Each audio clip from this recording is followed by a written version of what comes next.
Welcome back, and today we're going to be talking about rental regulations in luxury, resort, high-end destinations. There's a lot to know about this. There's a lot of regulations. As you know, we work in the Hamptons, and from what we understand, the Hamptons have some of the strictest regulations in the country. We're going to go through that today, the ins and the outs, the things you should do and you shouldn't do.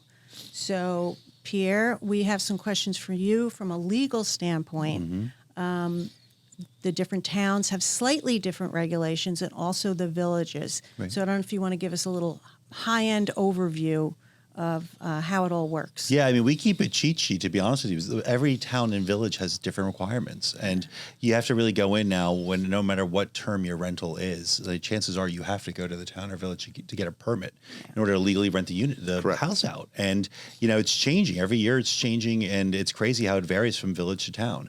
So we keep a cheat sheet on us. I can't even memorize them all myself, quite honestly.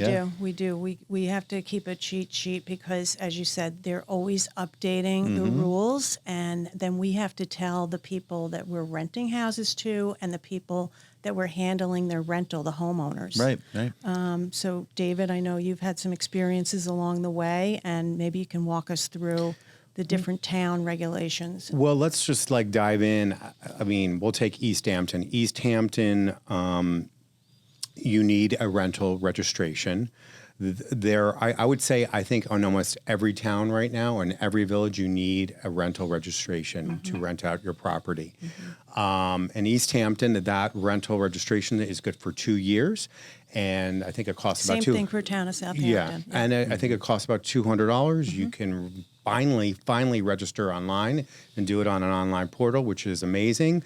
You are actually supposed to register your tenant once you get a lease. I don't know if a lot of people really do that. And I don't really believe that the town is really checking that. But and then within the town of East Hampton, you are allowed 2 short-term rentals, and a short-term rental is any time period under 30 days. You're allowed 2 of those every 6 months. That's what I believe it is. And I believe Southampton was a little bit more strict, but now because of the U.S. Open coming in this summer, they kind of did a moratorium on that under 2-week short-term rental. Yeah. And you can maybe correct me Yeah, if I'm wrong. spot on. It happens for special events. Yeah, special events, And right. I think in most communities do that. Yeah. And then I know that, Tim, there are some different rental regulations down in Miami Beach. Depending on where you may live. That's the most important thing is you need to find out, if you're looking to buy a house as a second home and you're going to be, as investment purposes, you want to rent it out, you really need to find out what the regulations are in the area that you're, looking to buy, because it's going to vary. I mean, for us, it varies from town to town. It's going to vary. I happen to own a place in Miami Beach and know the rules there are a little different than other areas in that they not only are you required to register it, but a homeowner cannot even go on to Airbnb or VRBO without being able to provide all of the rental registry information that you've done through the city of Miami Beach. And it's very, it's very detailed.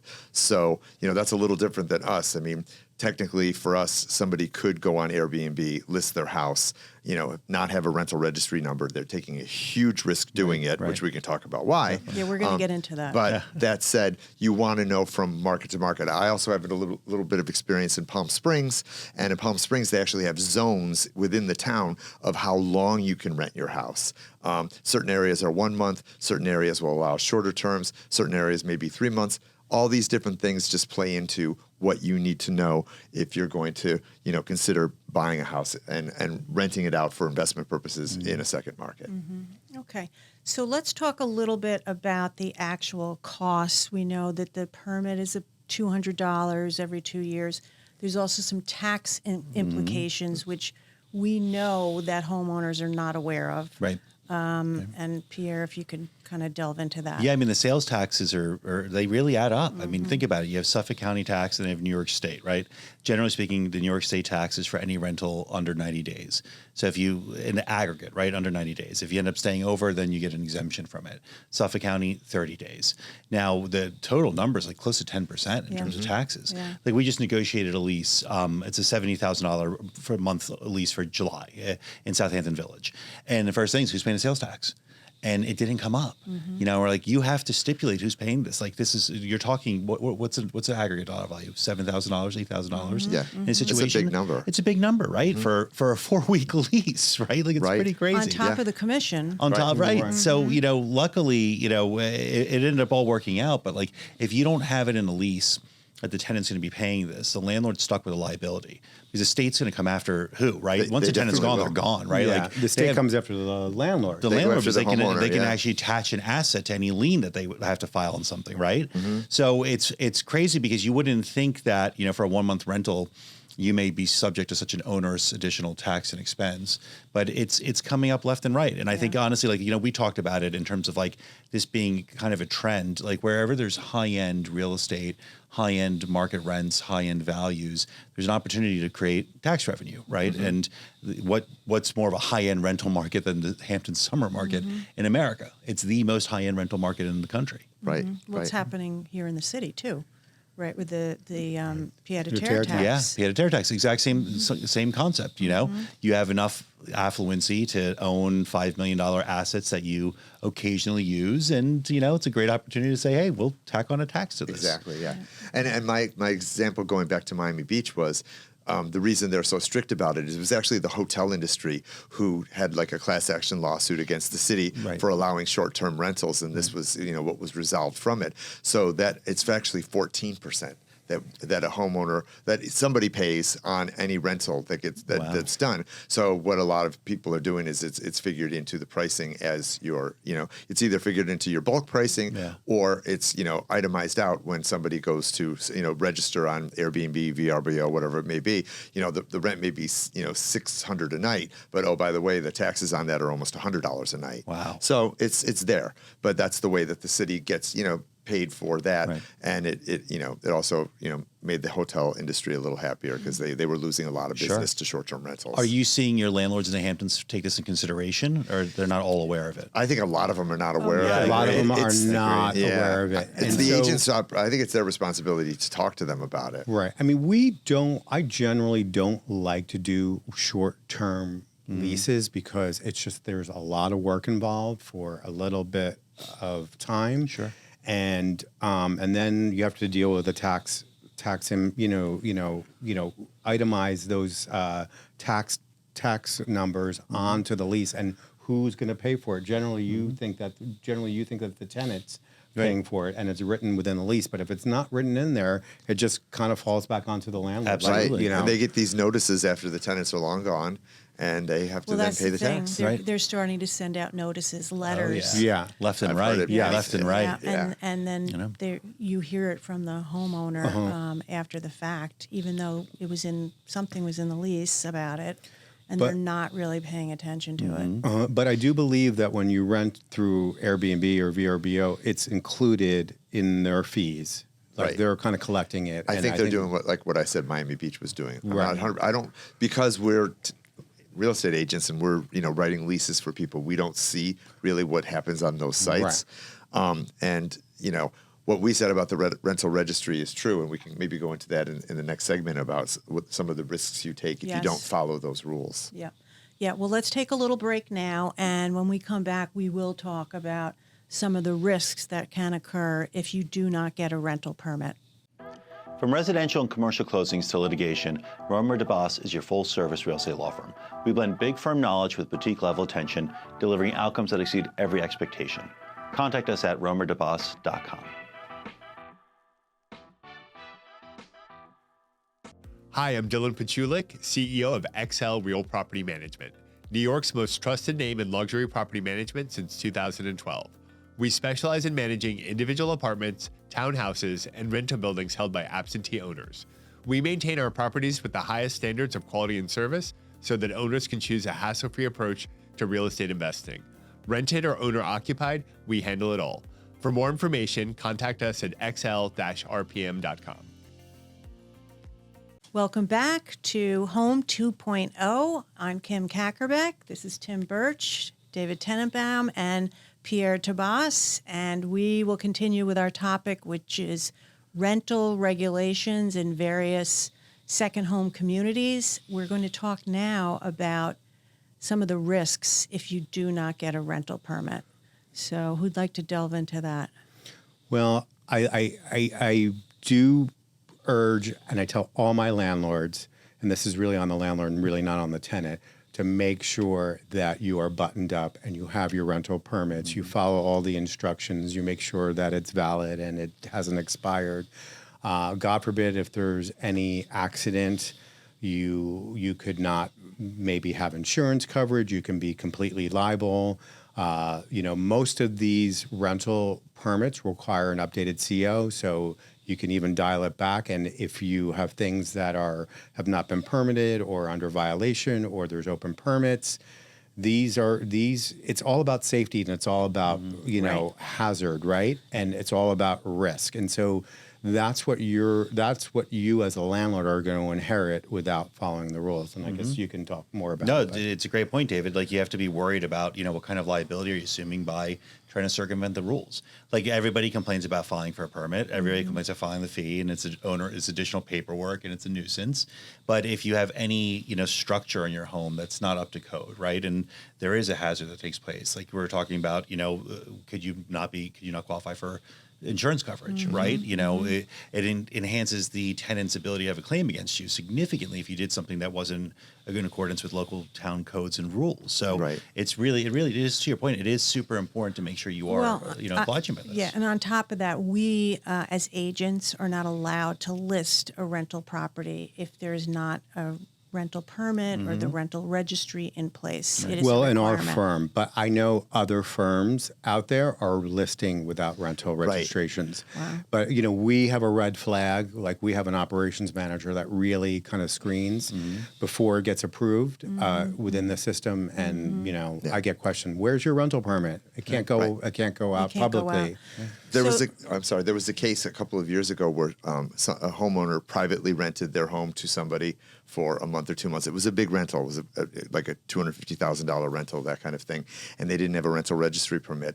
And as soon as the stay was over, the tenant turned around and sued the homeowner for not having a rental registry permit. And the fine for it is not only the refund of the rent, but double. It's double. That's happened a few times. Yes. Yeah. So, so tenants are also on top of the fact that they know that they're in an area where there's those kind of rules, and you want to make sure that you don't want to give them any ammunition, which you could probably talk about. Yeah, you're right. It's funny you say that, because like tenants are savvy, especially in a market like the Hamptons, and they're also could be quite manipulative, right? Like, talk about a very crafty way to extract a pound of flesh from the landlord, You right? get a free summer. You get a free summer in a luxury home, right? And a check. Given the demographic of our tenants in the market, it's not the most shocking thing in the world to think somebody would do that. All of that just because you didn't want to take like 10 minutes and $200 to fill out some paperwork. It's not, there are certain... A little more than 10 minutes. Right. I know. It's there for a reason. I think it's good. Yes, you have to have an updated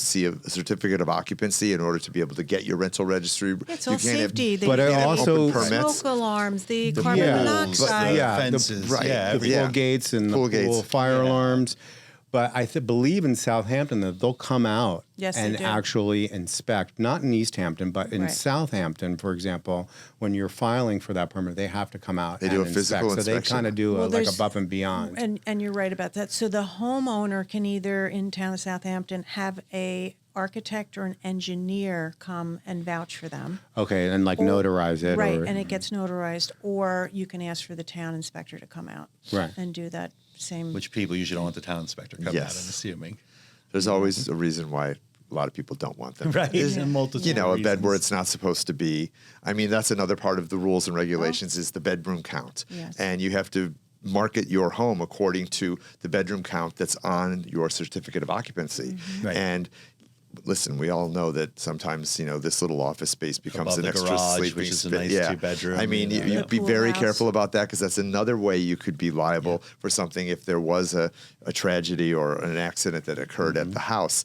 Then suddenly, that wasn't supposed to be a sleeping space and someone was sleeping there. It's, Right. we're not trying to scare anybody. We're just saying if you follow the rules, it's an amazing opportunity to be able to, get a second income off of just renting out a place. But you just want to make sure you follow the rules, and Definitely. then you've got Right. nothing to worry about. And again, a lot of them boil down to safety and child safety with the pool alarms and the pool gates. And some rules are kind of established when there is some kind of tragedy. Like, I will tell you, there used to be sleeping allowed in the actual pool houses and in the pool structures. And I think it was Vitas Gerolitis that died was. in a pool house. And Carbon now, monoxide. no one else. Now that has been banned in all of the Hamptons. Like, there's no sleeping in a pool house. Whatever happens, if someone passes out in the pool house and they end up waking up the next day, that's a different story. But legally, there is no sleeping in the pool house. And it's not on the legally. bedroom count. So then you're breaking the rule if you're not doing it. If you're doing that, I should say. There was a tragic event about 4 years ago where a homeowner rented out their property to a family, and a fire broke out. And they did not have a permit. They had installed a new area to the home. I believe it was an outdoor kitchen, and caught on fire, and 2 people died. And it was, all over the press out there. Everybody knew about it. I think it's still going on, what the consequences are, but it was horribly tragic. Right. Yeah. I mean, and, there it's just you are opening yourself up to huge liability. Definitely. And you're also just not doing the right thing as a landlord by not following the rules. Right. And these rules are in place, as cumbersome as they might seem, for a reason. Yeah. And one of the other big violations that we see are people with Airbnb rentals, right? Yes. I mean, Illegal Airbnbs. and this is not just the Hamptons. This is all over. I Yeah. mean, people are, I think pretty much any luxury community, second home ownership community. Seasonal. They all have regulations. Would you not agree? Yeah, no, definitely. Yeah. Every major market has it. Yeah. I mean, for all the reasons we're talking about today. Yeah, Right. And where people circumvent this is with, VRBO or Airbnb. And, I think in some locales they require the permit, but I know for a fact that people are renting things for like a night, a long weekend without the going Right. through the If there's any permitting. paper trail or record that somebody has paid you to stay in your home and something happens, Right. I'm sure you can answer that question. Definitely.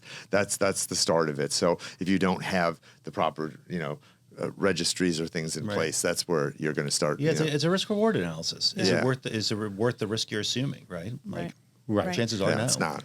I mean, there are people that I know in East Hampton per se, where you're allowed those 2 short-term, and when I say short-term, under 30 days, every 6 months, that are doing Repeatedly. Yeah, they're doing maybe a rental every weekend, so maybe 50 a year, and they're making substantially more money, but there is that risk that, like, they have broken the town code and they have opened themselves up to a liability. Listen, all it takes is for you have a 1 weekend party guest that makes a lot of noise, then that neighbor complains to the building department, and then now you are in violation, You just and call you the get a cops. fine. They call the police. Right. And so it's just, you're living amongst a community of people, and, you're living in these neighborhoods where someone can blow the whistle on you, and then kind of game over. Yeah, Right. exactly. On a little different trail, but on the happy note of that, I mean, if you buy a house in a location like the Hamptons for us, or for example, or anywhere, if you rent it for just 14 days, I'm not giving tax advice here, but you're not required to report that if it's less than 14 days. So in a market where I mean, we can easily get $30,000 for a 2-week rental in some of the houses that we rent. Really nice the idea to make $30,000 without having it's to tax report that income as tax free. income. Yes, So fantastic. if you follow the rules, but as soon as Right. you start to not follow the rules, not only will somebody else come after you, but the IRS could come after Yep. you. So and there are just people that you add don't on a want couple that. week extensions to those 2-week Yes. leases too, Just right? keep That's adding a on. tough Like, thing. oh, they're not really there, but they're there. Be careful. But it's a nice feature of owning a second home and being able to cover a lot of the expenses of owning that home just by doing a 2-week rental or take the money and you go on vacation somewhere else. Yeah. I mean, how many people in our market, live there full time and then they rent it out for August and Exactly. they go on the $1 million, European vacation for 4 weeks. And right. it's incredible. Right. 1 month of rental income can cover your expenses for the year. That's probably what talking to new buyers that are looking to buy a home, and if it's their first time, depend at the price point, you can tell them almost exactly how much rent they could get for a month in the summer, and a lot of them are just blown away. It's like 1 month rent can cover the expenses for almost the entire year. Mm-hmm. The taxes, all of your maintenances, maybe not your mortgages, depends on how much you're borrowing. Sure, depends on your leverage. Yeah. But I mean, the big ones that you have to pay out along the way throughout the year, just there's your cash for it. Plus, the tenant's paying for all of those utilities while they're in on the longer tenancy. ones. So I mean, you can't beat that. They're like carrying the house, as you're not in it.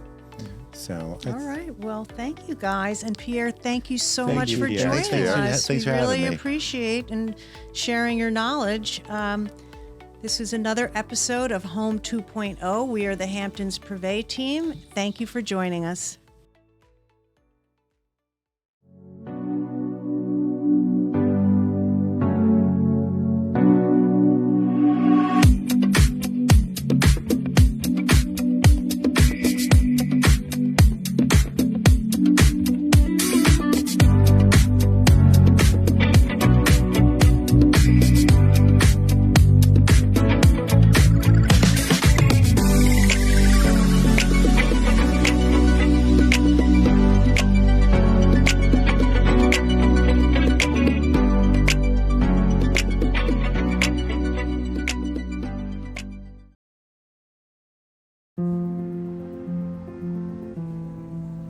What do you really need to know about buying or selling a home? First, it's serious business.